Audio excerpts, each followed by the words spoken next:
শুভ সকাল বন্ধুরা, আরও একটা নতুন ব্লগে তোমাদের সকলকে জানাই আন্তরিক প্রীতি ও শুভেচ্ছা। আশা করি ভালো আছি, সুস্থ আছি, আমরা সকলে ভালো আছি। আর আজ সকাল সকাল হচ্ছে এই বাইরের যে জায়গাটা প্রচণ্ড কাদা কাদা হয়ে গেছে, পায়ের ভেজা যেহেতু কুয়াশা পড়ে প্রচণ্ড ছাপে ছাপে। কি হয়েছে বলো তো, আমার যে বাড়ির বাইরের সামনে জায়গাটা, সেখানে না যখন ঘর বানানো হয়েছে বালু মাটি ফেলা হয়েছিল, যেহেতু গর্ত ছিল সামনের জায়গাটা। আর এখন কি হয়েছে, এই জায়গাটাতে আমি যে দেখো টাইলসগুলো বসিয়েছি, আর বাইরের বালুগুলো যখন পাড়িয়ে আসি এই জায়গাটা কাদা কাদা হয়ে যায়।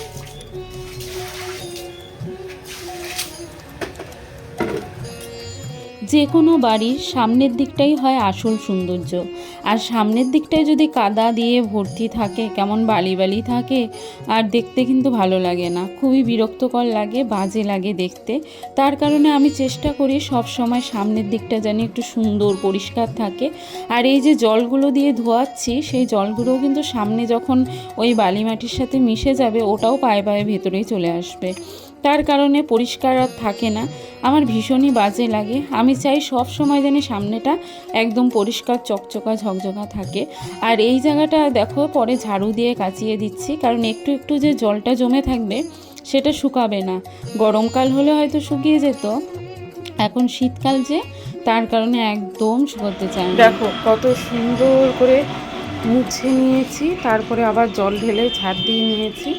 এখন কাদা কাদা ভাব একদম চলে গেছে। কারণ কি বলতো, এটা কুয়াশা পড়ে ভিজা ভিজা থাকে, আর বাইরে থেকে যখন জুতা পরে ভেতরে আসে তখন এই জায়গাটা হচ্ছে কাদা কাদা হয়ে যায়। তো এখন পরিষ্কার হয়ে গেছে। আর ওই দিকে দেখো এনে রেখেছে বেলপাতা, আমের পল্লব, দূর্বা।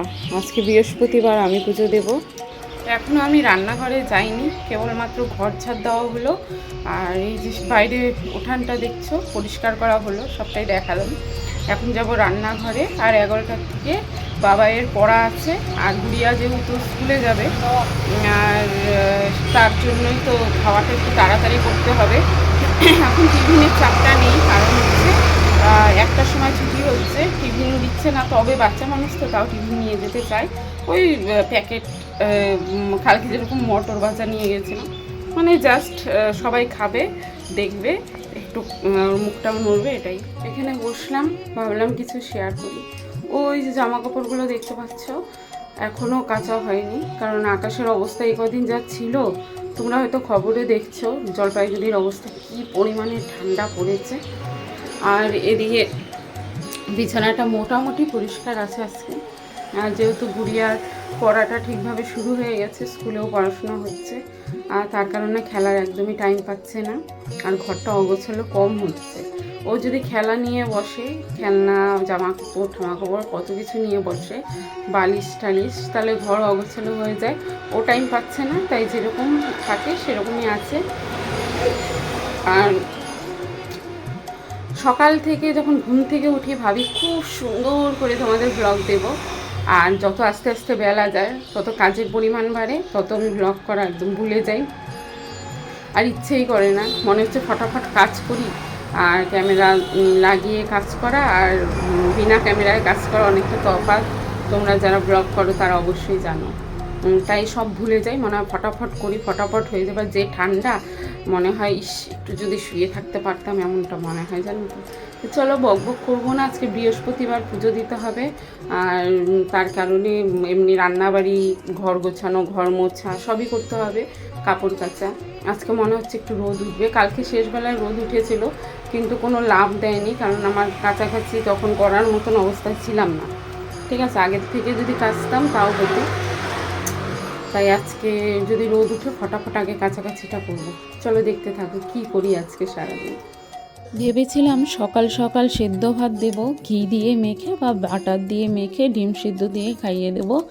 বাবাই বলছে যে আমি সকাল সকাল ভাত খেতে পারবো না, আর গুড়িয়া বলছে আমিও ভাত খাবো না, তুমি ম্যাগি বানাও, ম্যাগি খেয়ে যাব, আর ম্যাগি টিফিনও নিয়ে যাব। আর যেহেতু ভাত খাবে না, ফালতু করে আর লাভ নেই। তারপর সুন্দর করে গাজর, মটরশুঁটি, তারপর হচ্ছে ডিম, পেঁয়াজ, আলু, এসব কিছু দিয়ে ম্যাগি বানিয়ে দিলাম। আর কিন্তু বেশ ভালোই খেয়েছে, কিন্তু গুড়িয়া সবটা খেতে পারিনি, অনেকটাই দিয়েছিলাম, তার কারণেই। ম্যাগিটা দেখো পুরোপুরি খেলো না, শুয়ে গেল। তার কারণে হচ্ছে ভাত বলে একদমই খাবে না, খেতে ইচ্ছে করছে না, তার কারণে আমি ম্যাগিটা খেয়ে নিই। দেখো এখানে অনেকটাই আছে। তারপরে বিছানাটাকে তুলবো।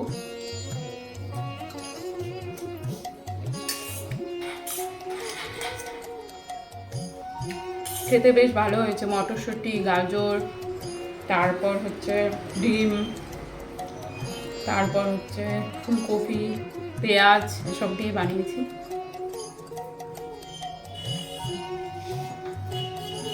দেখা যাচ্ছে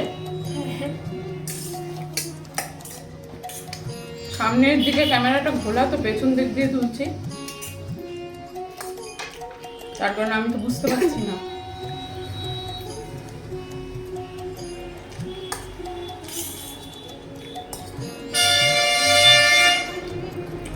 পড়া মুখস্থ আছে না?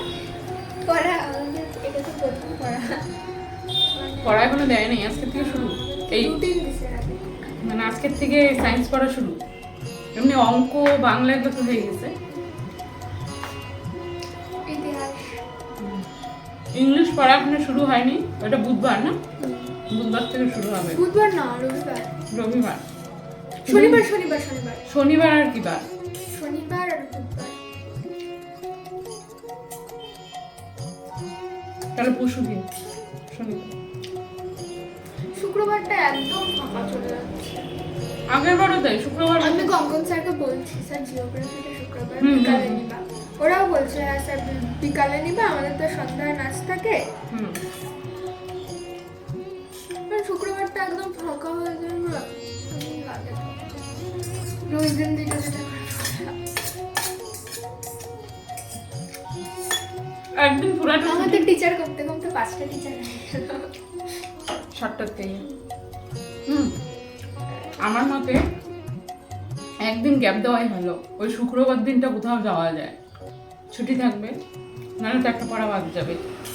না, শুক্রবারই ঠিক আছে, শুক্রবারই সুবিধা হয় ওরকম করে করতে। রবিবারে হ্যাঁ, ম্যাগিটা কিন্তু খুব টেস্টি হয়েছিল, খেয়ে যা বুঝলাম অনেক ভালো হয়েছিল। আর বাবাই যেহেতু ম্যাগি খেতে চায় না, ও বলছে যে মা আজকে অনেক দিন পর ম্যাগি খেলাম, ম্যাগিটা কিন্তু খুব টেস্টি হয়েছিল। আর ওর পড়ার ব্যাপারেই কথা বলছিল। ও কিন্তু রেডি হয়ে বসে আছে, ওর বান্ধবী আসবে আর তারপরে দুজন মিলে একসাথে পড়তে যাবে। যেহেতু আমাদের এখান থেকে বাজারে অনেকটাই দূর আছে, দুজন মিলে একসাথে হাঁটতে হাঁটতে চলে যায়।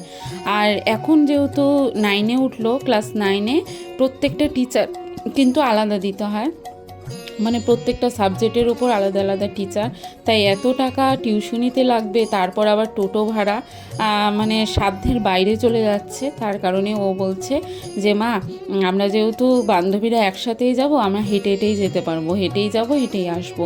আর কোনো দিন যদি কোনো সমস্যা হয় তাহলেই টোটোতে যাব, টোটোতে আসবো। আর বর্ষার দিনগুলোতে টোটোতে যেতেই হবে, যেহেতু এখন ঠান্ডার দিন, হাঁটলে খারাপ লাগবে না, গল্প করতে করতে চলে যাওয়া যাবে। তার কারণেই এখন হেঁটেই যাচ্ছে, হেঁটেই আসছে। আর বেশ বান্ধবীর সাথে যদি রাস্তায় গল্প করতে করতে যাওয়া হয়, রাস্তা কখন শেষ হয়ে যাবে বোঝাই যাবে না, তাই না? আমরা কিন্তু আগে যখন ছোট ছিলাম হেঁটে হেঁটেই স্কুলে আসতাম, আমাদেরও সেই একই দূরত্বই ছিল। দেখো সবাই বাড়ির থেকে গেল, বের হলো এক এক করে। আর বাবাই গেল পড়তে, আর দীপঙ্কর নিয়ে গেল হচ্ছে গুড়িয়াকে স্কুলে। আর এখন একদম ঘর ফাঁকা। এই দেখো আমার ঘরের অবস্থা কি তোমাদের দেখাই, মানে চারিদিক লন্ডভন্ড, কোনটা আগে করব কোনটা পরে করব আমি কিছু বুঝতে পারছি না। দেখছো এই ঘরটার অবস্থা দেখো। এবার চলো এই ঘরটা দেখাই, এই দিকটা দেখো, দেখো দেখো দেখো, লাইটটা দেখি,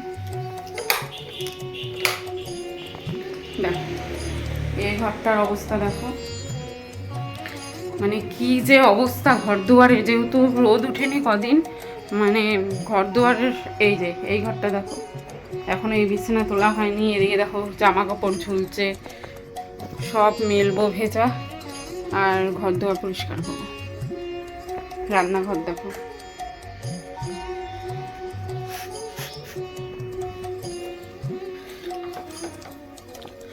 প্রচণ্ড খারাপ অবস্থা। আর এখন ফটাফট কাজে লাগি।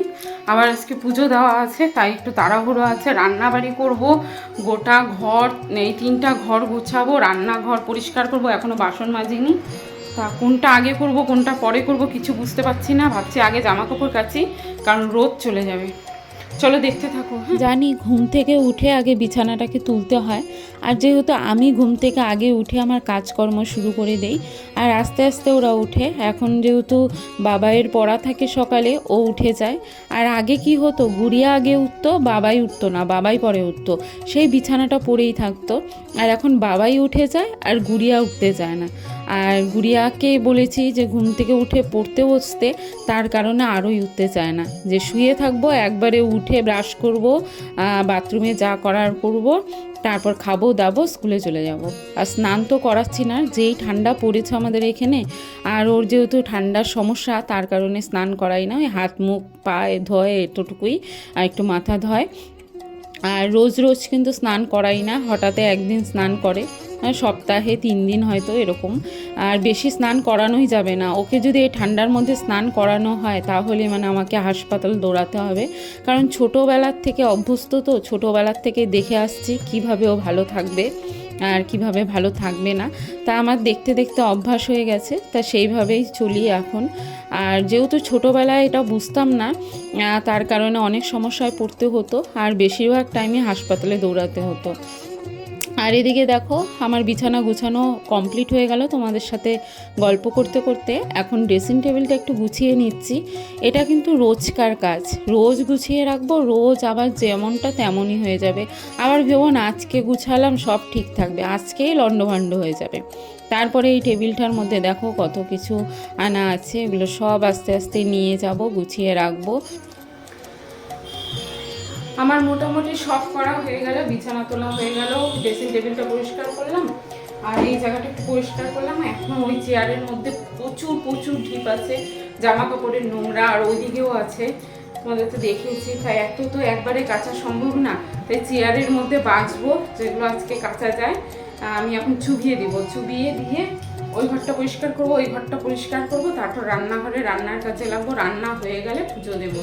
ঠিক আছে, এটা হচ্ছে আজকে আমার কাজ। মানে আজকে কোনটা ছেড়ে কোনটা করবো আমি একদম বুঝতে পারছি না, তাই ব্লগটা কেমন হবে আমি জানি না। তোমরা আজকে শুধুমাত্র আমার কাজ কাজ কাজ এটাই দেখো, আশা করি ভালো লাগবে। এখানে দেখো কত জামা কাপড় জমেছে, আর ঘরটার মধ্যে এখানে জামা কাপড় ওখানে জামা কাপড়, দেখতে খুবই বাজে লাগে। আর একটা মানুষ যদি ঘরে ঢোকে না, আর খুব লজ্জা লাগে, নিজেকে কেমন জানি লাগে। আর মানুষ তো আর বুঝবে না যে এটা কিসের জন্য জমছে। একে তো রোদ নেই আমার বাড়িতে, আর 2 নম্বর হচ্ছে আমার 2 মেয়ে কী করে, আজ এই ড্রেস তো কাল ওই ড্রেস, এই ড্রেস পরে একটা জিনিস পরে গেল, আর কালকে যদি আবার অন্য জায়গায় যাওয়ার থাকে ওই আগের দিনের ড্রেস পরবে না, আবার নতুন ড্রেস নিয়ে বসে যায়। এর কারণে এরকম করতে করতে এতগুলো ড্রেস জমে গেছে। তাই আজকে ভাবছি যে কটা ড্রেস নোংরা হয়েছে সে কটা ড্রেস আমি একবারে চুবিয়ে দেবো, কেচে দেবো। আর সব তো একবারে হবে না। আজকে অনেক দিন পরে আবার রোদ উঠলো, মাঝখানে রোদ ছিল না, একদমই ছিল না, আবার রোদ উঠছে। আবার কিছুদিন আগেও এই রকম অবস্থা হয়েছিল, বৃষ্টির মতন পড়ছিল, তারপরে আবার মাঝখানে রোদও উঠেছিল। মানে কিছুদিন একদম কুয়াশায় ভরে থাকে, বৃষ্টি বৃষ্টি পড়ে, আবার কিছুদিন রোদ উঠে। তা আজকে রোদ উঠেছে তাই ভাবছি এগুলো চুবিয়ে দেই, কিন্তু জানো তো পরে কিন্তু আর আজকে কাচতে পারিনি, চোবানোই আছে। আর যেহেতু এখন শীতকাল, চোবানো থাকলে গন্ধ হবে না। আর এটা যদি গরমকাল হতো তাহলে এটা গন্ধ হয়ে যেত পরের দিন কাচলে। আমি ভেবেছিলাম আজকে কাচতে পারবো, কিন্তু এতটা কাজের পরিমাণ বেশি, আর কি বলবো, কাচার সময় পাইনি। আর তার মধ্যে ব্লগ বানাচ্ছি, সবটাই করতে হবে, আর কাজ তো করতেই থাকবো। আর আমি তো এমনি আর শুধু ব্লগ বানাচ্ছি না। এই যে জামা কাপড়গুলো সব চুবিয়ে রাখলাম, এখন কিচ্ছু পারবো না, এখন ঘরের কাজ ধরবো, আর এটা হচ্ছে পরে কাচবো। এখন বন্ধ রাখি, বাথরুমটা বন্ধ করে দেবো। আর এই ঘরের কাজ সমস্ত শেষ হয়ে গেছে, এখন বাকি 2টো ঘর করব আর রান্নাঘর। ঠিক আছে, এখানে সব ভাঁজ করে রাখলাম, মানে যে জামা কাপড়গুলো ধুতে হবে এলোমেলো হয়েছিল, ভাঁজ করে রাখলাম, এখন ওইখানে আছে। চলে আসলাম রান্নাঘরে এসে অনেকটা টাইম কাটিয়ে ফেলেছি, কারণ দেখো সমস্ত মশলা রেডি করে মাংসটাকে ধুয়ে মেখে রেখেছি। আর এদিকে আলু কাটা হয়ে গেছে, পেঁয়াজ রসুন গোটা গোটা দেব। আর তারপরে এদিকে বসিয়ে দিচ্ছি রান্না, একদিকে মাংসটা বসিয়ে দেব, আর একদিকে দেখো সিঙ্কের মধ্যে অনেক বাসন জমে আছে, সেই বাসনগুলোকেও মাজবো, আর একদিকে রান্না কমপ্লিট করব। আর একবারে দেখো আজকে না কেন জানি গলাটা আটকে আসছে, ভয়েস দিচ্ছি যখন তোমরা তো বুঝতেই পারছো বারবারে গলাটা আটকে যাচ্ছে কথা বলতে গেলে। আর যাই হোক, যেটা বলছিলাম, আজকে দশভূজা হয়ে গেছি। দেখো চারিদিক মেনটেন করতে হচ্ছে, কোনটা ছেড়ে কোনটা করব আমি বুঝতেই পারছি না। যেহেতু কাজ করার মতন ঘরে আমি একমাত্র আছি, আমি সমস্তটা সামলাই, তার কারণে যেদিক করব না ওদিক পড়ে থাকবে। তাই ভাবছি যে এই বাসন মেজে যদি রান্নাটা বসাই অনেকটাই লেট হয়ে যাবে, তাই ভাবলাম এদিকে রান্নাটাও হতে থাক, এদিকে বাসনটাও আমার মাজা হয়ে যাক, তাহলে এক কাজে এক টাইমে দুটো কাজ একদম হয়ে যাবে।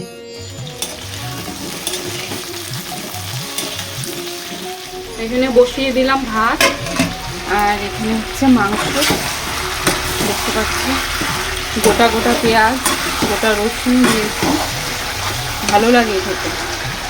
আর এখানে হচ্ছে আলু ভাজাটা আছে, এটা লাস্টে দেবো। সুন্দর করে কষিয়ে নিই।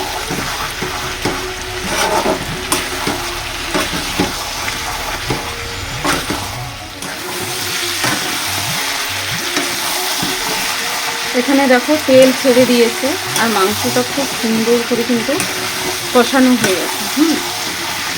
এখন এটাকে দিয়ে দিব আলু দিয়ে কিছুক্ষণ কষিয়ে, বেশিক্ষণ কষাবো না যেহেতু আলুটা ভাজা আছে।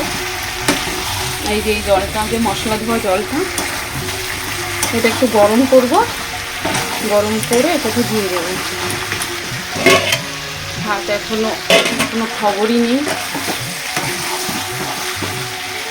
ছোট গ্যাসে বসিয়েছি না, ওর জন্য।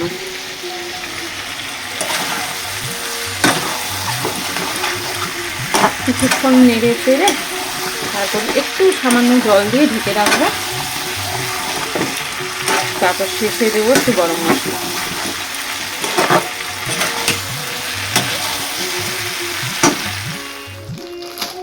দেখো ওর পার্সেল চলে আসলো। এটা কি অর্ডার দেওয়া হয়েছিল? বোতল। আর বিছানা দেখো আবার নেমে গেছে, ঠিক আছে? হাসি না, সারা দিন বিছানাটা এরকমই থাকে।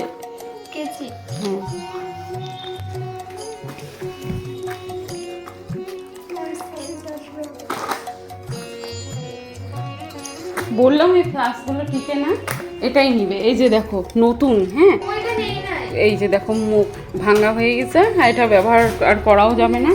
আরেকটা দেখাবো তোমাদের, বাইরে পড়ে আছে, হ্যাঁ নতুন, 2 দিন স্কুলে নিয়েছে গুড়িয়া, ওটাও ভাঙা হয়ে গেছে। আর এ কয়দিন নিলি? স্কুলে কতদিন নিছিস? একদিন মনে হয়, 3-4 দিন। তাহলে ভাবো তো, এত দাম দিয়ে কিনে কি লাভ? এটাও যাবে, চিন্তা নেই, দেখে বোঝা যাচ্ছে যে একবার যদি পরে শেষ। আর বোতল পড়বেই, রেঞ্জ থেকে পড়বেই, এটা জানা কথা। দেখি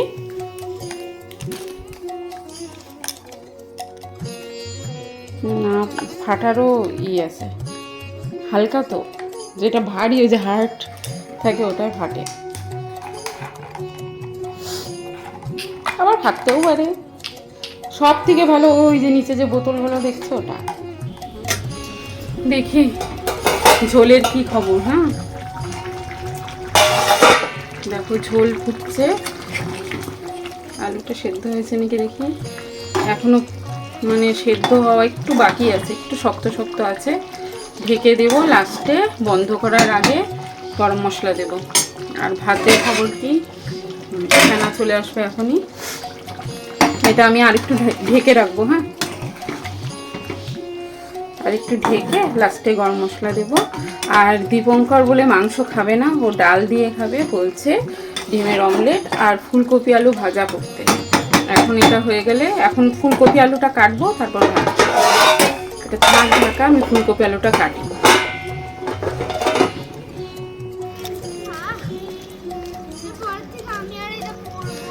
গরম লাগছে পুরা?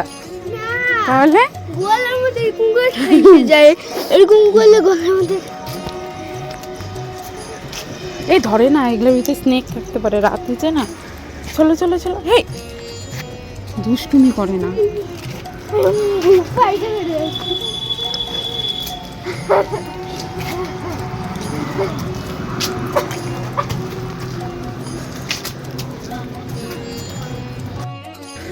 এই যে গুড়িয়া গেছিল পড়তে, আর আজকে সারাদিন কী কী করলাম কিছুই তোমাদের তারপরে দেখাতে পারলাম না। আর আজকে বৃহস্পতিবারের পুজো দিয়েছি তাড়াহুড়ো করে, তারপরে গুড়িয়াকে হোমওয়ার্ক করিয়েছি, হোমওয়ার্ক করানোর পরে তোমার ওকে পড়তে পাঠিয়েছি। তখন একটু বসেছিলাম, একটু ভিডিও দেখলাম, আর বড় মেয়ের পড়া নিয়ে একটু আলোচনা হলো তাদের স্যারের সাথে। তো সেইভাবে সময়টা কাটলো। তা আজকে ওখানে যে কীর্তন হয়েছিল ওখানে গুড়িয়াকে নিমন্ত্রণ করেছে আজকে মৎস্যমুখী, ও যাবে খেতে।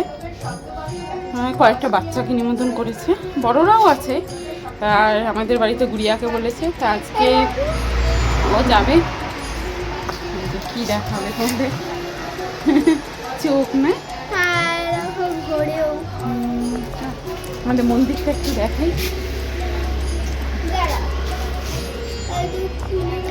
তো আজকের ব্লগটা আর বাড়াবো না, আজকের ব্লগটা এখানেই শেষ আমি করছি। এটা ধরতেছি, তুমি একটু হাতে খুলে দাও তো। বেঁকে যাচ্ছে। আমার হাত কাঁপে তো।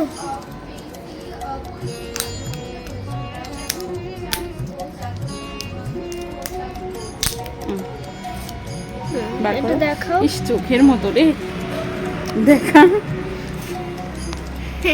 দেখো এটার ভেতর থেকে চোখের মতনই বের হলো। এই যে তুমি এখানে করো না, এখানে দেখাও, এখানে দেখাও। হ্যাঁ খাও, এবার এবার খাও। ছি আমাকে ঘৃণাই লাগে। তা আজকে তুই ফ্রিজে রাখছিলি? থাপ্পড় মারবো দেখিস। ধর এটা, রাগ করে ফ্রিজের জিনিস খাচ্ছে। তো আজকের ব্লগটা এখানেই শেষ করছি। তোমাদের যদি ভালো লাগে অবশ্যই লাইক কমেন্ট শেয়ার করো, আর আমার চ্যানেলে যারা নতুন আছো তারা অবশ্যই আমার চ্যানেলটাকে সাবস্ক্রাইব করে দিয়ে পাশে থেকো। তো আজকের মতো টাটা, গুড নাইট।